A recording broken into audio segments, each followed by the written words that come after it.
Employment అనేది చాలా sensitive issue. చాలా దానికి డీల్ చేయాలంటే రాజకీయ మెచ్యూరిటీతో పాటు economical maturity, awareness about the state, about the nation, about the world, ఇది ఉండి మన యువతకి కరెక్ట్ అడ్రస్ చేయాల్సిన అవసరం ఉంది. ఎప్పుడైతే మన యువత ఆస్పిరేషన్ని మనం కాపాడుకుంటామో ఆ రోజు స్ట్రాంగ్ నేషన్ బిల్డింగ్ ప్రాసెస్లో ఉంటాం. ఇది తథ్యం, ఇది జరగాల్సిందే, ఇవాళ కాకుండా రేపైనా సరే. కానీ ఎంప్లాయ్మెంట్కి ఫస్ట్ డెఫినేషన్ చూద్దాం మనం. అసలు ఎంప్లాయ్మెంట్ అంటే ఏంది? ఎంప్లాయ్మెంట్ అంటే ఏంటంటే paid job who can earn money at a constant బేస్లో, ఎర్నింగ్ డైలీ బేసిస్ వేస్ మీద ఉంటుంది. ఎంప్లాయ్మెంట్ని రెండు రకాలుగా డివైడ్ చేయవచ్చు. ఒకటి ఆర్గనైజ్డ్, ఒకటి అన్ఆర్గనైజ్డ్. అన్ఆర్గనైజ్డ్కి వెళ్ళే ముందు మనం ఫస్ట్ డిఫరెన్స్ చూద్దాం. ఇక్కడ తెలంగాణలో మీరు చెప్తున్నారు అన్ఎంప్లాయ్మెంట్ పెరిగిపోతుంది, యువకులంతా ధర్నా చేస్తున్నారు, ఆవేదన ఉంది, జాబ్. మీకు అనిపిస్తుంది మీరు ఒక ఎడ్యుకేటెడ్గా, హైలీ ఎడ్యుకేటెడ్గా మీకేమనిపిస్తుంది? అది దేశవ్యాప్తంగా ఉన్న ఇష్యూ, అది తెలంగాణకి కొత్త కాదు. అంటే మన నీళ్లు, మన నిధులు, మన నియామకాలను తెచ్చుకున్నాం కదా. అప్పుడు కేసీఆర్ గారు ఇంటికి ఉద్యోగం అన్నారు. సో మీరేమన్నారు? 2 లక్షల ఉద్యోగాలు అన్నారు. ఏమైందని? ఇప్పుడు మీరు అన్నదానికి మన నీళ్లు, నిధులు, నియామకాలు వస్తే మన జీవితాలు బాగుపడతాయని ఉద్యమంలో మేము ఎంతో కొంత ఉన్నాము. ఆ ఆస్పిరేషన్ దిశగా ఈ గవర్నమెంట్ వెళ్తుందా లేదా అంటే 100% వెళ్తుంది. దానికి రీజన్ కూడా చెప్తా.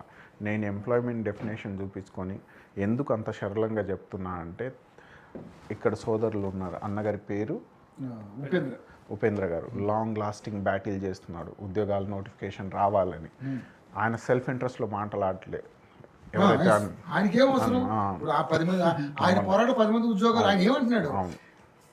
ఉద్యోగాలు భర్తీ చేయండి, ఎన్ని ఉంటాయండి? 10 ఉంటే 10 చేయండి, 5 ఉంటే 5 చేయండి. అదే దాంట్లో జాప్యం చేయకండి అంటున్నాడు. అందరికి ఉద్యోగాలు ఏమని అనట్లే ఆయన కూడా. నేను ఇంకొంచెం బెటర్ చేస్తా, పాలిటిక్స్ చేయకండి, యువతకి ఆగం చేయకండి అన్నది ఆయన కార్నర్. మేము నోటిఫికేషన్ కోసం వెయిట్ చేస్తున్నాం అన్నది కార్నర్, ఆయన కోణం. కానీ చూద్దాం మనం అది.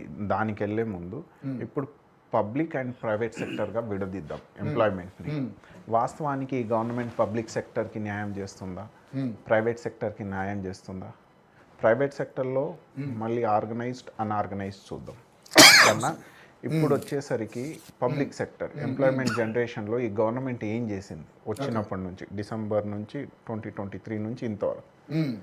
నేను ఇప్పుడు మీ ముందు చెప్తున్నా, తెలంగాణ వ్యూవర్స్కి తెలియాల్సిన కూడా ఉంది ఏంటంటే, ఈ ప్రభుత్వం 65,000 నుంచి 70,000 పబ్లిక్ సెక్టర్లో ఎంప్లాయ్మెంట్ చేసింది, జనరేట్ చేసింది. ఎల్బీ నగర్ నుంచి గచ్చిబౌలి స్టేడియం వరకు ఆఫర్ లెటర్స్ ఇచ్చారు శిల్పకళా వేదికలో. ఇది నంబర్స్ రూపంలో. సోదరులు అందరు అగ్రి అవుతారా లేదా అన్నది మీరే అడగాలి. కొత్త నోటిఫికేషన్ ఏమి ఇచ్చారు అది చెప్పండి. ఇప్పుడు మీరు కాంగ్రెస్ కొంచెం చెప్పిన తర్వాత మీరు అన్ని రాసుకున్న పాయింట్ రాసుకుంటే మీరు అడగడానికి ఈజీ. నేను 100% అడ్రస్ చేసి వెళ్తా ఈ డిబేట్లోనే. మా గవర్నమెంట్ ఎంత చిత్తశుద్ధిగా పనిచేస్తుంది అన్నది మీ ముందే పెడతా. అయితే ఇప్పుడు 65,000 నుంచి 70,000 డిఎస్సిలో కావచ్చు, పోలీస్ సెక్టర్లో కావచ్చు, హెల్త్ సెక్టర్లో కావచ్చు, సింగరేణిలో కావచ్చు, డేట్తో పాటు నోటిఫికేషన్ ఇచ్చింది. బీజేపీ సోదరునికి కూడా చెప్తా, మన అన్ఎంప్లాయిడ్ సోదరుకి కూడా చెప్తా. ఇది ఒక సెగ్మెంట్. అయితే ఇంకో సెగ్మెంట్ గవర్నమెంట్ ఎఫర్ట్స్ ఏం పెట్టింది ఎంప్లాయ్మెంట్ జనరేట్ చేయడానికి. యంగ్ ఇండియా స్కిల్ యూనివర్సిటీ అనేది ఒకటి పెట్టింది. ఎవరితో? మహీంద్రాతో, సిస్కోతో, పెద్ద పెద్ద ఆర్గనైజేషన్తో టైఅప్ అయి పెట్టింది. మీరు చూడండి ఎన్రోల్మెంట్ రేషియో ఎంత ఘనంగా గొప్పగా ఉంది. ఇంకోటి, లాస్ట్ గవర్నమెంట్ వచ్చిన తర్వాత యాన్యువల్ గ్రోత్ రేట్ తెలంగాణలో ఎంప్లాయిడ్ సెక్టర్ ఫార్మల్ అంటే డెఫినెట్గా వీళ్ళకి మంత్లీ శాలరీ వస్తుంది. ఈపీఎఫ్ఓ రేటింగ్లో ఉన్న ఎంప్లాయ్మెంట్ ఎంత అంటే 55 లక్షల జనాభా తెలంగాణ సెక్టర్లో శాలరీ బేస్ ఉంది 4 కోట్లలో. మీరు ఇది దేశవ్యాప్తంగా చెప్పుకుంటే మనదే హైయెస్ట్. ఈవెన్ ఏపీ, గోవా అసలు అన్ఎంప్లాయ్మెంట్ రేషియో చూస్తే దేశంది 5.7, 5.2 ఎంతైతే ఉందో అసలు మనం ఇంకా గొప్ప పర్ఫామ్ చేస్తుంది కాంగ్రెస్. కాబట్టి లాస్ట్ యాన్యువల్ టర్మ్లో 3 years అనుకుందాం మనం, 50.55 lakhs ఎంప్లాయ్మెంట్ ఫార్మల్ సెక్టర్లో ఉంటే యాన్యువల్ గ్రోత్ ఆఫ్ రేట్ ఎంత ఉంటుందంటే 2,50,000 ఉద్యోగాలు క్రియేట్ చేయాలి. ఈ కాంగ్రెస్ గవర్నమెంట్ మీ ముందే పబ్లిక్ సెక్టర్లో 65 to 70,000 నేను చెప్పింది. మీరు దావోస్ సమిట్ కావచ్చు, ప్రైవేట్ ఆర్గనైజేషన్లో అసోసియేషన్ కావచ్చు, ఫార్మాలో కావచ్చు, మీరు చూసుకుంటే మోర్ దెన్ 3,50,000 జనరేట్ చేశాం. అంటే యాన్యువల్గా గ్రోత్ రేట్ ఎంత? 2,50,000 ఉద్యోగాలు క్రియేట్ చేయాలంటే కాంగ్రెస్ గవర్నమెంట్ 3,50,000 చేస్తుంది. ఆన్ రికార్డ్ నంబర్స్ రూపంలో చెప్తా స్టాటిస్టిక్తో. నెక్స్ట్ వచ్చేసరికి ఎంప్లాయ్మెంట్ అన్ఎంప్లాయ్మెంట్ పెరిగిపోతుంది దేశవ్యాప్తంగా అంటున్నారు. కాంగ్రెస్ గవర్నమెంట్ తీసుకుంటున్న హైదరాబాద్ స్కిల్ యూనివర్సిటీ కావచ్చు, ఇప్పుడు ఈపీఎఫ్లో అన్ఎంప్లాయ్మెంట్ 2 లక్షల ఉద్యోగాలు ఎందుకు రిలీజ్ చేయలేదు అనేది క్వశ్చన్. ఆయన ఏం చెప్పిండు? Unemployment, organised sector, unorganised sector, types of unemployment, definitions, meanings, differences, similarities, assumptions. నేను ఎమోషన్ గా మాట్లాడలే సోదర. No don't take this topic. ఇప్పుడు what is the topic? Unemployment. నేను అన్ఎంప్లాయ్మెంట్ ని తీసి మాట్లాడట్లేదే, నేను పర్సనల్ గా ఎమోషన్ ఏం రబ్ చేయట్లేదు ఇక్కడ. మీరు అన్ఎంప్లాయ్మెంట్ సోదరుల తరఫున మీరు వాయిస్ పెడుతున్నప్పుడు ఈ రాష్ట్రంలో అన్ఎంప్లాయ్మెంట్ కి అడ్రస్ చేసే దిశగా ఈ కాంగ్రెస్ గవర్నమెంట్ పనిచేస్తుందా లేదా అన్న కన్సర్న్ లోనే నేను మాట్లాడుతున్నా. Nothing is personal. మీరు ఇప్పుడు అంటున్నారు చూడండి, అన్ఎంప్లాయ్మెంట్ అంటే పబ్లిక్ సెక్టర్లో నోటిఫికేషన్ రాకపోవడము, టైమ్లీ రాకపోవడము, ఇక్కడ యూత్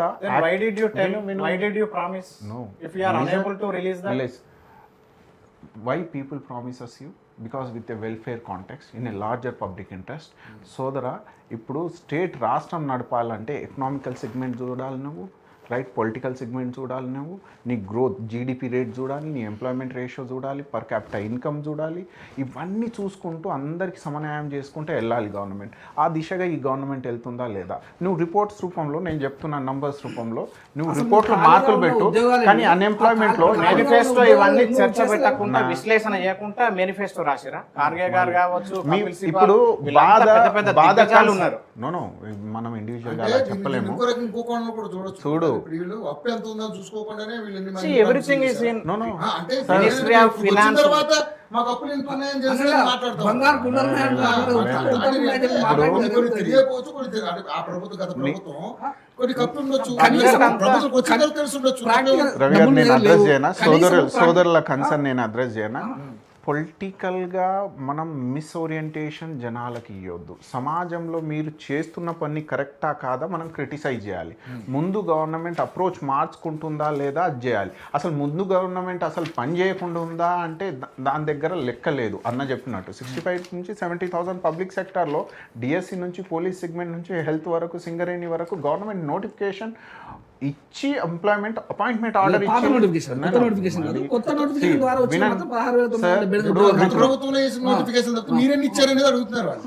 ఇంకొకటి ఖాళీగా ఉన్న ఉద్యోగాలన్నీ శ్వేతపత్రం విడుదల చేయాలి. రవి గారు, ఇప్పుడు మీరు మీ డ్యూటీ చేస్తున్నారు, రేపు వేరే ఆయన వస్తే యోయో టీవీ డిబేట్ కంటిన్యూ అవుతుంది. Recruitment is a continue process. A government మధ్యలో ఆపట్లేదు, చిత్తశుద్ధిగా అన్ని ఎగ్జిక్యూషన్ చేసుకుంటూ. జాప్యం జరుగుతుంది అన్నారు నాగేష్ గారు. ఎందుకు జాప్యం జరుగుతుంది? ఉన్న పోస్టులు ఎన్ని, ఆ పోస్టులు భర్తీ చేయడానికి మీకు వచ్చిన అడ్డంకులు ఏంటి అంటున్నారు. మళ్ళీ వినాలి, మీరు మళ్ళీ వినాలి. లాస్ట్ అన్న ఒక్క నిమిషం. అయితే ఎవ్రీ యాన్యువల్ టార్గెట్లో 2.5 ప్రైవేట్ పబ్లిక్ని కలిపి అడ్రస్ చేస్తున్నారు. కానీ ఇప్పుడు వచ్చేసరికి సిచ్యువేషన్ ఆఫ్ ది స్టేట్ చూద్దాం. ఇప్పుడు ఈ కుర్చీ మీద వచ్చాను నేను, అన్ఎంప్లాయ్మెంట్ టాపిక్ ఉద్దేశించి నా అబ్జర్వేషనే పెట్టాలి, కానీ లేనిపోని పొలిటికల్ వెండిటాలో కూడా మాట్లాడొద్దు. నేను అన్ఎంప్లాయ్మెంట్ సోదరుల కోసం మాట్లాడుతున్నా అంటే, అన్ఎంప్లాయ్మెంట్ అంటే ఓన్లీ పబ్లిక్లో గవర్నమెంట్ నోటిఫికేషన్ ఇవ్వట్లేదు అన్నదే కన్సర్న్ కాదు, తప్పు. You are wrong. Then you have to speak about everybody's individual కాంటెక్స్లో మాట్లాడాలి. అసలు ఎంప్లాయ్మెంట్ అంటే ఏంది? నువ్వు సగం డెఫినేషన్ తెలుసుకొని వచ్చి మళ్ళీ అంటావు అన్ఎంప్లాయ్మెంట్ పెరిగిపోతుందంటే దానికి నేనేం చేయను. ఇప్పుడు 100 రూపాయలు అనేది 100 రూపీస్, 100 యూనిట్స్ అనేది ఎంత వాస్తవమో అంతే వాస్తవంగా మాట్లాడాలి. కానీ 100 రూపీస్లో ఆ 10 రూపీస్ మనది కాదు, ఆ 10 రూపీస్ ఎందుకు ఇవ్వట్లేదు అన్నది కాదు ఇక్కడ.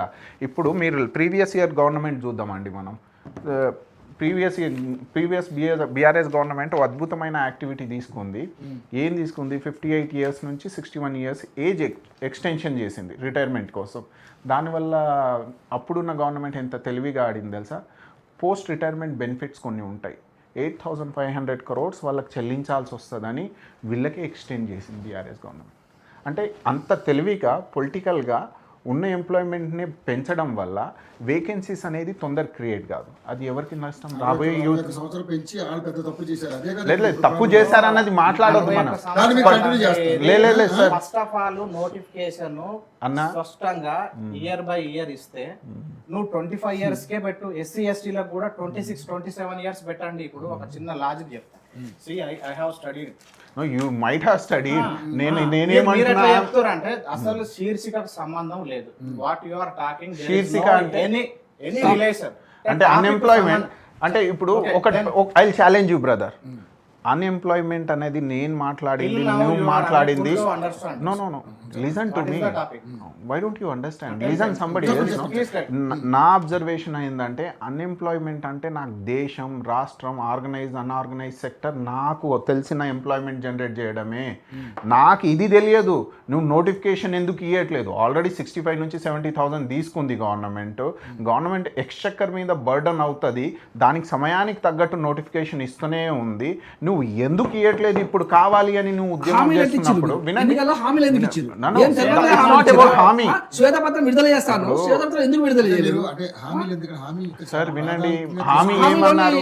కాంగ్రెస్ గవర్నమెంట్ 2 lakhs, నేను ఇప్పటికి చెప్తున్నాను కదా, 2 lakhs హామీలు ఇచ్చిర్రు. డిబేట్ ఓపెన్ అయింది. ఇలా ఆర్గ్యుమెంట్ చేయాలి, క్రిటిసిజం చేయాలి. నేను చెప్తాను answer. What you I wanted to tell, I doesn't want to tell anything. I have my observation, that's it. నేను అర్థం చేసుకున్న సమాజంలో నేను మీ ముందు పెడుతున్నాను అంతే. నేనేమంటున్నా అంటే ఎంప్లాయ్మెంట్ అంటే నోటిఫికేషనేనా?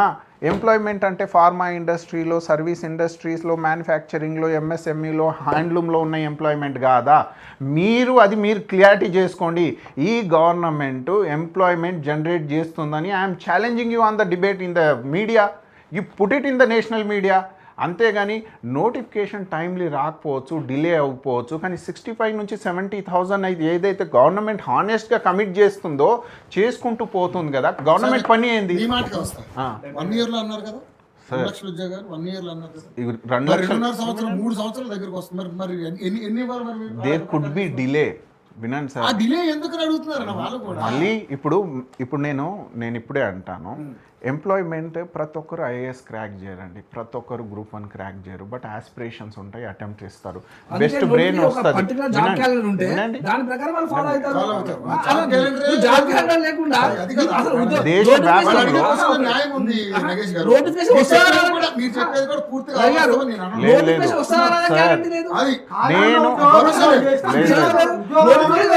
మీకు ఇంకో వర్షన్ అర్థం అవ్వట్లేదు.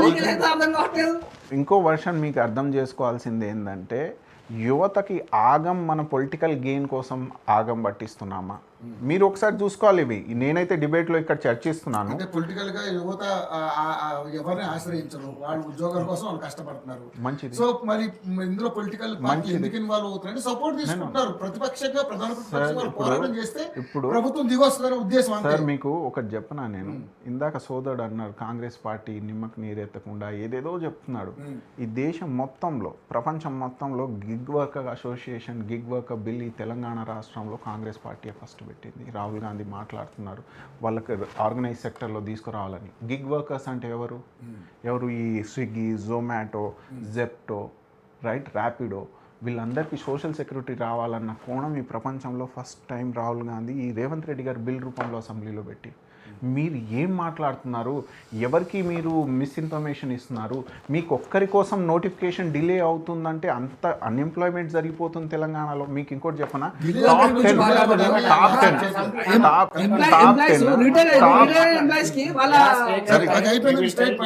టాప్ 10 అన్ఎంప్లాయ్మెంట్ రేషియోలో స్టేట్స్ ఉన్నాయి అనుకోండి, అందులో తెలంగాణ లేదన్నా. మీరు చెక్ చేసుకోండి. సిఎస్ఓ రిలీజ్ చేస్తుంది, centre for statistical organization report release చేస్తుంది. అసలు తెలంగాణ అన్ఎంప్లాయ్మెంట్ రేషియో టాప్ 10 స్టేట్లో కూడా లేదు. అంటే Telangana performance is good enough. Periodic labour force survey అనేది ప్రతి సంవత్సరం చేస్తుంది. రీసెంట్ గా వచ్చిన రిపోర్ట్ ఇక్కడ గమనిస్తే రాష్ట్ర సమగ్ర నిరుద్యోగిత రేటు 6.9% ఉంటే, జాతీయ అంటే national average unemployment rate in Telangana state 5.4, మన 6.9 ఉంటే మనకు 5.4% ఉంది. అంటే మన రాష్ట్రంలో జాతీయ సగటు కన్నా ఎక్కువ ఉన్నది. ఇది కూడా ఎక్కడ పీరియాడిక్ లేబర్ ఫోర్స్ సర్వే. ఇప్పుడు నేను ఇవన్నీ కూడా నేషనల్ స్టాటిస్టికల్ ఆర్గనైజేషన్, నీతి ఆయోగ్ ఇవన్నీ కూడా ఇది చూడండి అన్న, టైమ్స్ ఆఫ్ ఇండియాలో 10 Indian state with the highest unemployment rate in 2023. Kerala and Lakshadweep tops among.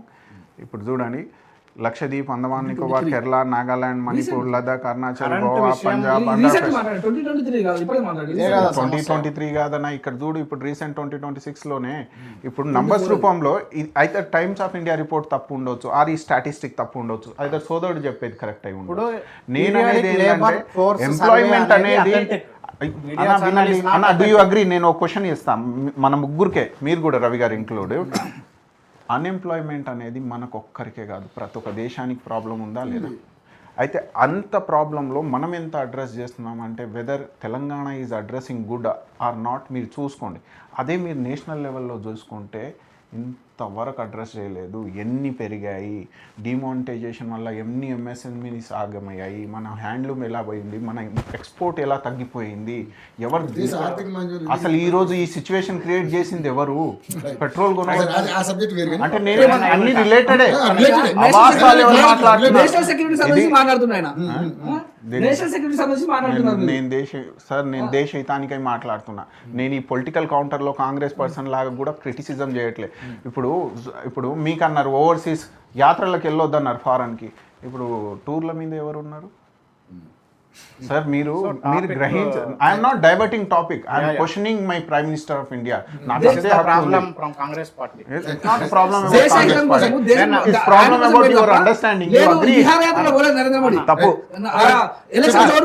Rahul Gandhi దేశానికి అన్ఎంప్లాయ్మెంట్ అంటే అగ్నివీర మీకేమైనా అర్థమవుతుందా? నేను సోదరునికి చెప్పలేను కానీ అగ్నివీర్ ఏందో తెలుసా మీకు? ఒకసారి ఇప్పుడు గూగుల్ చేయండి. ఎంత స్టాండప్ ఇండియా, స్టార్ట్అప్ ఇండియా అని గొప్పగా చెప్తున్నారుగా, సక్సెస్ రేషియో ఎంత? 0.78%. అరే మీరు ఏం మాట్లాడతారు? మీరు అచ్చేదిన్ అన్నారు కానీ ఏడికి వచ్చింది వచ్చేది? ఫార్మర్స్ ఎంప్లాయ్మెంట్, డిస్గర్స్ ఎంప్లాయ్మెంట్ అనేది మన దేశంలో ఎక్కువ, అది కంట్రీ సైడ్లో. అంటే అగ్రికల్చర్ ఒక్కరు పనిచేసే దాంట్లో 7 మంది చేసారు. వాళ్ళకి మెయిన్ స్ట్రీమ్ డెవలప్మెంట్లో తీసుకురావడానికి గవర్నమెంట్ చేసింది ఏంది? Startup Indiana? అది ఎంత సక్సెస్? 0.78%. మీరు ఫైనల్ చెప్పండి. అంటే ఇప్పుడు ఆయన అనేదానికి అంటే గవర్నమెంట్ ఎంప్లాయ్మెంట్ అనేది అన్ని రంగాల మీద మనం చూసుకోవాలి, నాట్ ఓన్లీ గవర్నమెంట్ జాబ్ అనే దాని మీద మాట్లాడతారు. కానీ నిజంగా గవర్నమెంట్ జాబులు ఎన్ని భర్తీలు ఉన్నాయి ఏంటి అనేది మీరు తొందరగా నోటిఫికేషన్, మీరు చెప్పింది నోటిఫికేషన్ మీరు అడుగుతున్నారు. కానీ గవర్నమెంట్ ఒక స్టేబుల్గా వెళ్ళాలంటే ఉన్న సమస్యలన్నింటినీ తీర్చుకుంటూ దాన్ని సమన్వయపరుచుకుంటూ వెళ్ళాలి. అన్ని సెక్టర్కి అడ్రస్ చేయాలి కూడా ఆయన చెప్తున్నాడు. మీరు కంగారు పెడితే దానివల్ల ఉపయోగం లేదనేది కూడా మాట్లాడుతున్నాడు. బట్ ఆయన తెలిసి చెప్పారు. అందులో కొంత వాస్తవం ఉండొచ్చు, ఎందుకంటే గత ప్రభుత్వం చేసిన కొన్ని ప్రాబ్లమ్స్ వల్ల వాళ్ళు కొంచెం సెట్ అవ్వాలి. అసలు మొత్తం వాస్తవం లేకపోవచ్చు, కొంచెం టైం పడుతుంది అనేది ఆయన వాదన. సరే మీ వాదన చెప్పండి. ఇప్పుడు మన భారతదేశంలో తెలంగాణ రాష్ట్రంలో మన జిఎస్డి